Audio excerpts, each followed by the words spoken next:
네, 여러분 반갑습니다. 저는 마이클래스 영어 원장 김지훈입니다. 반갑습니다. 일단 시작하기 앞서 학생 여러분께서 QR코드를 직접 타고 이 강의를 들어주신 것에 대해서 감사의 말씀 먼저 올리고요. 자, 그럼 이 강의를 통해서 마이클래스 영어는 대체 문법 강의를 어떻게 하고 그거를 문제 푸는데 어떻게 접목시키는지를 자세하게 설명을 드리도록 하겠습니다. 그렇기 때문에 샘플 교재에 있는 내용을 토대로 제가 강의를 시작할 거니까 샘플 교재를 같이 지참해서 강의를 들어주시면 감사하겠습니다. 자, 제가 샘플 교재에도 써놨듯이 일단은 문법은요, 제대로 알고 있어야 돼요. 그래야 제대로 써먹을 수 있겠죠. 문법 강의를 우리가 듣고 문법을 이해하는 것은 문법 문제를 풀려고 하는 게 아니라 정확하게 독해를 하기 위함이라는 걸 여러분들께 먼저 말씀을 드리고 이제 본격적으로 좀 시작을 할까 합니다. 자, 가정법 이름만 들어도 괴롭죠. 일단 가정법 과거, 가정법 과거 완료, 뭐 혼합 가정법, 뭐 as if도 있고 막 엄청 많죠. 그래서 가정법 파트가 대부분의 시중 교재는 굉장히 두꺼운 것을 여러분도 본 적이 있을 겁니다. 자, 가정법이 어려운 이유는 딱 이런 거예요. 아니, 이름이 가정법 과거라며. 근데 왜 지금 쓴다고 하는 거지? 과거랑 현재가 이게 말이 되나? 라는 거에서 시작해서 혼합 가정법, 오케이. 배운 건 알겠는데 이제 막상 여러분들이 내신 시험 때 서술형 문제를 푼다던가 실제로 여러분들이 영어로 문장을 쓸 때 어떻게 써야 되는지 맨날 헷갈리죠. 그리고 마지막으로 아니 이게 왜 가정법이라고 하지? 특히 제가 샘플 교재 써놓은 거 보신 적 있을 거예요. if가 없는데 왜 가정법이지? 모르겠다. 이런 식으로 하는 게 여러분들이 겪는 대부분의 어려움이었을 거예요. 자, 이거는 여러분들만 그런 게 아니라 저도 학창 시절 때 똑같이 느꼈던 괴로움이었는데 아이고. 자, 가정법이 어려운 이유는요, 딱 하나예요. 한국어에 없는 개념이기 때문에 그렇습니다. 그러면 영어랑 좀 비슷한 스페인어나 다른 데서도 가정법이 있거든요. 근데 한국어에는 가정법과 관련된 개념들이 없기 때문에 여러분들이 이렇게 1대1 대응이 되지 않아서 그런 거예요. 그러면 한국어에 없기 때문에 우리는 영어 원어민들이 어떻게 생각하는지를 먼저 이해를 해야 되고 거기에 맞춰서 문법을 이해하셔야 돼요. 알겠죠? 자, 그러면은 가정법을 본격적으로 보는데, 가정법을, 그리고 그 다음에 여러분들께 제가 말씀을 드리고 싶은 거는, 가정법이라고 해서 대부분 시중교재에는 거의 좀 맨 끝부분에 있잖아요. 뭐 특수구문 뭐 그 전에 있거나 대부분 좀 뒤쪽에 있는데, 그래서 여러분들이 가정법을 배우게 되면은 보통 대부분 가정법을 뭔가 별개의 문법 개념으로 알고 있는 경우가 많을 텐데, 사실 가정법은요, 별개로 따로 있는 개념이라기보다는 그냥 다른 문법 개념들 그냥 잘 배열만 하고 조합만 잘 할 수 있으면 뭐 따로 절대 공부할 이유가 전혀 없는 거예요. 왜 그런지 제가 지금부터 보여드릴게요. 자, 여러분들 한번 영상 잠깐 멈춰보고 시제에 대해서 한번 생각해 보세요. 여러분들이 중학교 1학년부터 고등학교 3학년 다 시중교재에서 1단원 내지는 2, 3단원 내로 배우는 아주 기초적인 개념이죠. 시제에 대해서 한번 생각해 보시고 한번 스스로에게 설명을 해 보세요. 그러면은 여러분들이 아마 대부분 이렇게 얘기할 거예요. 현재 시제가 어떻다, 뭐 과거 시제가 어떻다, 그리고 미래 시제가 어떻다. 아마 대부분 이렇게 생각을 하셨을 거예요. 자, 그러면 하나 더 물어볼게요. 자, 조동사에 대해서 한번 설명해 보시겠어요? 이것도 한번 멈추고 한번 해보세요. 자, 그러면 조동사에 대해서 여러분들이 보통 이런 식으로 얘기를 할 거예요. 뭐 can이 어떻고, will이 어떻고, 뭐 그래 could가 어떻고, should가 어떻고 이렇게 나열하면서 보통 설명을 하는 경우가 많을 거예요. 자, 그러면 하나만 물어볼게요. 본인 스스로 저렇게 설명을 하고 나서 딱 느끼는 바는 시제랑 조동사를 과연 여러분들이 제대로 이해하고 있다고 생각하시나요? 만약에 거기서 예라고 하면은 가정법이 어려울 이유가 전혀 없거든요. 자, 시제랑 조동사의 그냥 쓰임을 여러분들이 그냥 나열하기만 했었을 거예요. 그렇게 나열한다는 게 과연 정확하게 알고 있다고 생각하시는가요? 자, 이렇게 생각하시면 돼요. 어떤 개념에 대해서 여러분들이 잘 알고 있다면 그 개념을 반드시 짧게 요약해서 설명할 수 있어야 돼요.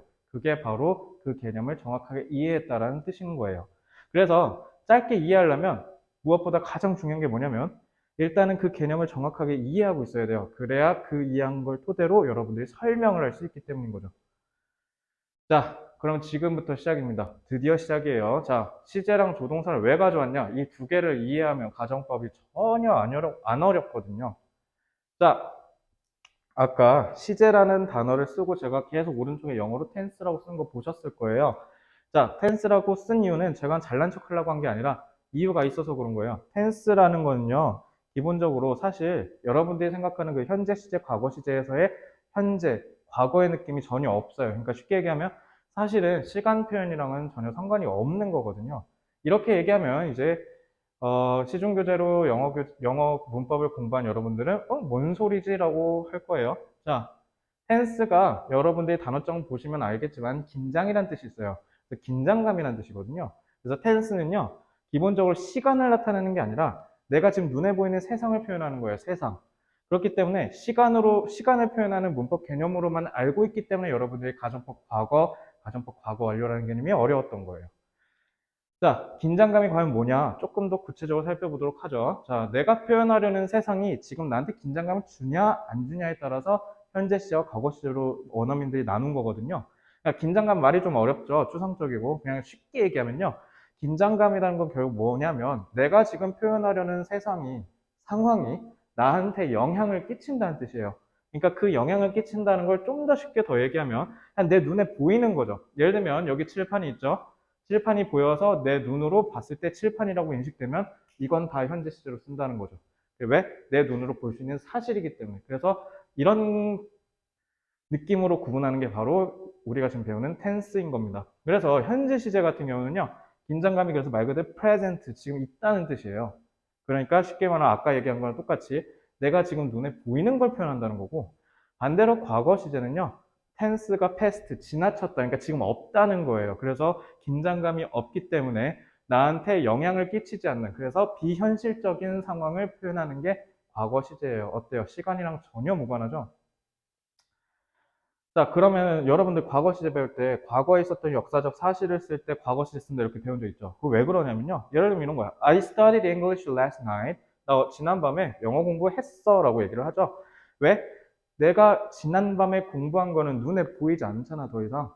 어떻게 해요? 내 머릿속에 기억으로 남은 거죠. 그러니까 나한테 지금 끼치는 긴장감이 지나쳐버린 상태죠. 그래서 머릿속에만 떠오르는 비현실적인 사건이기 때문에 이러한 역사적 사실은 여러분들이 과거 시제를 썼던 겁니다. 이런 식으로 시제를 이해를 하셔야 유연하게 적용할 수 있다는 걸 꼭 기억하셔야 돼요. 자, 그래서 다시 한번 말씀드릴게요. 시제랑 시간이랑 전혀 무관해요. 그리고 시제는 현재 시제랑 과거 시제 딱 두 개만 있는 거예요. 그래서 요약하면요. 쉽게 생각해서 현재 시제는 내 눈에 보이는 세상을 표현하는 거고, 과거 시제는 눈에 보이지 않는 세상을 표현한다라고 생각을 하고 계시면 되겠습니다. 자, 그러면 동사의 현재 시제를 쓰면 내가 사실이라고 얘기했잖아요, 얘들아. 그죠? 그러면은 사실이면 뭐 우리 인간이 맨날 사실만 얘기할 수는 없잖아요. 사실을 얘기하다가도 걔 생일이 5월 16일이었던 것 같은데 이런 식으로 추측도 할 수 있겠죠. 그래서 추측을 할 때는 대체 어떻게 하냐 하는 거예요. 자, 이것 또한 한국어에 없는 개념이죠. 바로 조동사예요. 자, 조동사는 그래서 앞서 제가 말씀드린 대로 사실이 아니라 어떻게 한다? 추측할 때 쓰는 거다. I study English. 나는 영어 공부를 합니다.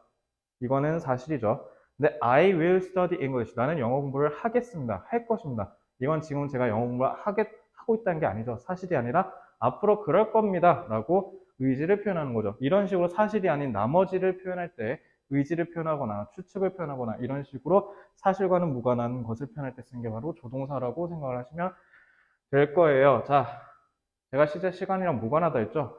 자, 여러분들 초등학교, 중학교 때 학원 다니면 코드가 캔의 과거형이라고 배웠을 거예요. 그렇게 하면 안 된다고요. 왜냐하면 코드가 캔의 과거형이다 이렇게만 알고 있으면 여러분들이 자유자재로 활용을 할 수가 없어요. 아까 말씀드렸잖아요. 시제랑 시간은 전혀 무관하다고. 자, 코드는 그러니까 쉽게 얘기하면 지금 이 상황에서도 쓸 수 있다고요.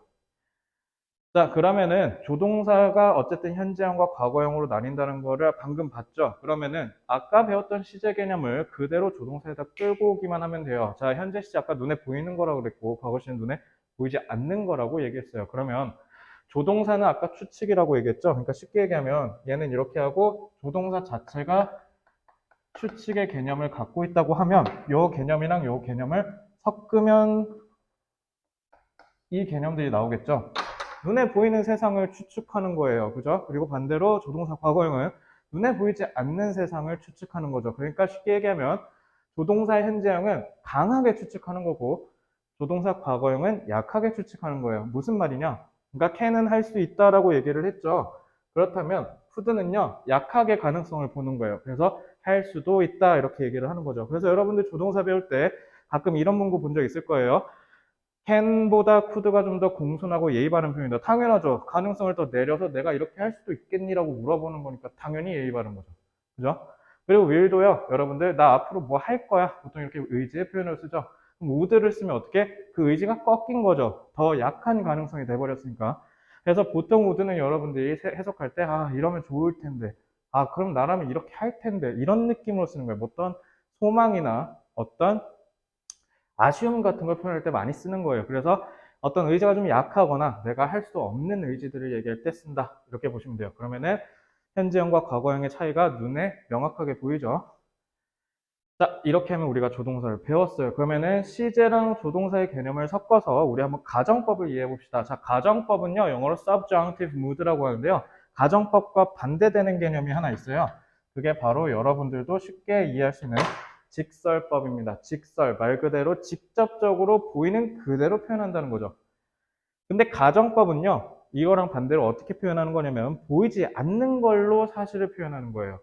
그러니까 이런 거죠. 엄마가 예를 들어 시험을 못 봤어. 너 왜 수학 점수가 그 모양이니는 직설법이죠. 근데 뭐 예를 들어 땡땡아, 너가 어제 공부를 좀 더 열심히 했으면 오늘 수학 점수가 좀 더 좋지 않았을까? 이런 게 가정법이에요. 어때요?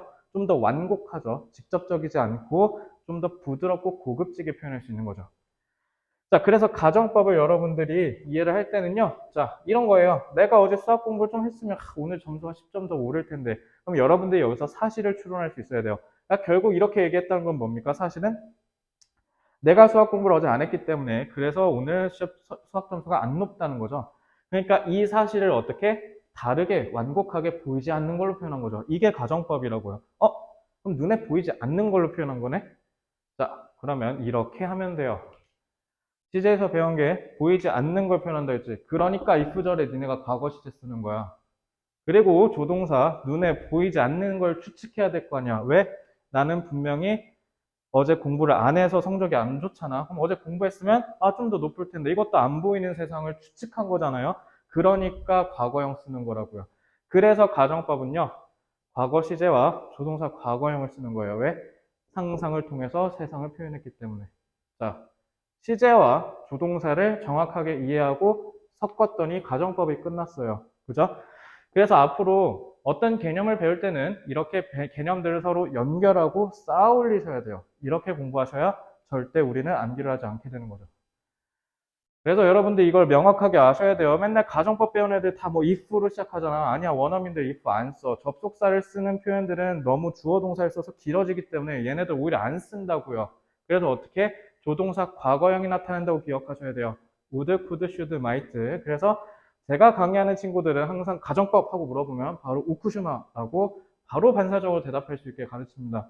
그렇게 해야 여러분들이 문장에서 읽고 문제를 풀 수 있어요. 그렇기 때문에 꼭 이렇게 기억하셔야 돼요. 가정법을 나타내는 건 if가 아니야, 얘들아. would, could, should, might 줄여서 우쿠슈마라고 하세요. 아시겠죠? 자, 그럼 이걸 한번 써볼게요. 자, 샘플 교재 15쪽에 있는 그 1번 문장 있죠? 자, 여기 볼게요. Many workers have trouble getting rest in workplaces. 자, 많은 노동자들이 어려움을 겪고 있대요. 휴식을 취하는 걸. 어디서? 직장 내에서. 자, 여기 보시면 현재 시제 썼죠? 눈에 보이는 세상을 표현한다 했지? 그러니까 이거 사실이야, 사실. 사실인 거, 사실을 나타내고 있다는 거잖아. 그러니까 많은 노동자들이 직장 내에서 휴식을 제대로 못 취하고 있다는 사회적 문제를 제기한 거라고요. 그래 놓고 이제 이 문장을 제가 써놨죠. 여러분들 다 어떻게 쓰냐면 would를 잘 모르니까 다 어떻게 하냐면 줄어든 업무량이 employees, 직원들이 번아웃 되는 것, 즉 탈진하는 것을 막아줄 것이다 이렇게 해석한다고. 그러지 말라고. 내가 우쿠슈마라고 그랬잖아. 이거 가정법이라고요. 가정법은 뭐라고? 보이지 않는 상상을 통해서 현실을 표현한 거야. 그러니까 업무량이 줄어들면 애들 탈진 안 하고 번아웃 안 오고 얼마나 좋겠니? 그러니까 이거 안 한다는 거야. 애들 이렇게 피곤해서 이걸 해줘야 되는데 이걸 안 하고 있어서 애들이 지금 죽어나고 있다는 걸 사회 비판을, 세태 비판을 이런 식으로 완곡하게 표현하고 있는 거라고요. 가정법을 모르면 여러분들 반대로 푼다고요. 왜? 이렇게 하면 애들이 탈진하지 않게 할 것이다. 그럼 좋은 얘기잖아. 이거 부정적인 얘기라고. 애들 줄여줘야 되는데 안 줄여주고 있다. 비판하는 거라고요. 이래서 가정법이 중요한 겁니다. 아시겠죠? 그래서 그러지 않고 있다는 걸 would를 통해서 표현한다. 자, 그럼 이것도 자, 페이지 18쪽 다시 펴보세요. 뒤에. 이거 여러분들 다 맞췄을 거예요. 실제로요. 이거 작년 6월에 고3 애들 모의고사인데요. 많은 선생님들이 다 여기서 여기 답 여기 있잖아. We need more screenplays and novels that present scientists in a positive light. 여기 보고 답 1번 했어요. 맞아요. 여기가 답의 근거입니다. 그래서 저도 해설할 때 여기가 답의 핵심이다. 즉 키포인트다라고 해서 설명을 했는데 여기서 끝나면 안 되죠. 너네 시간이 없다고. 이거 주장 문제잖아.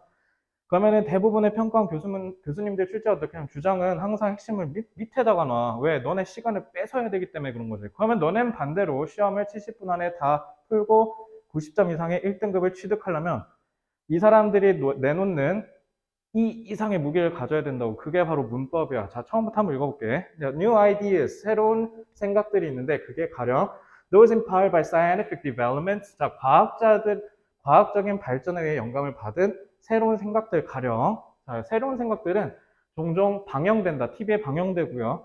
그리고 비평된다. 비판된대요. 대부분의 popular culture, 대중문화에서. 뭐의 부분으로? 건강한 그 공적인 토론의 한 프로세스, 과정의 일환으로서 이렇게 비판받고 한답니다. 그리고 과학자들은 때때로 deserve, 받을 가치가 있대. 뭐 할 만하다? 비판을 받을 만하다. They get, 그들이 받는 비판을 또 받을 만도 하대요. 자, 이렇게 얘기하고 그 다음에 but, 하지만이라고 하죠. 하지만 the popularization은요, 이거 대중화예요, 대중화. 자, 과학의 대중화가 니네가 아까 봤던 그 would를 써먹으면 여기서 끝나는 거잖아. would be greatly enhanced. 이게 여기서 또 니네 다 어떻게 해석한다고 대부분? 엄청나게 향상될 것이다라고 하니까 니들이 여기까지 읽어야 되는 거야. 잘 봐, 생각해봐. 하지만이라고 하고 지금 흐름이 전환됐죠. 그러나 과학의 대중화는 엄청나게 향상됐을 텐데, 될 텐데, 뭐 함으로써 널리 퍼진 과학자들의 이미지를 개선시킴으로써. 자, 그러면은 이게 결과고, 이게 원인이죠. 어때요? In a positive light. 이게 뭐랑 같은 말?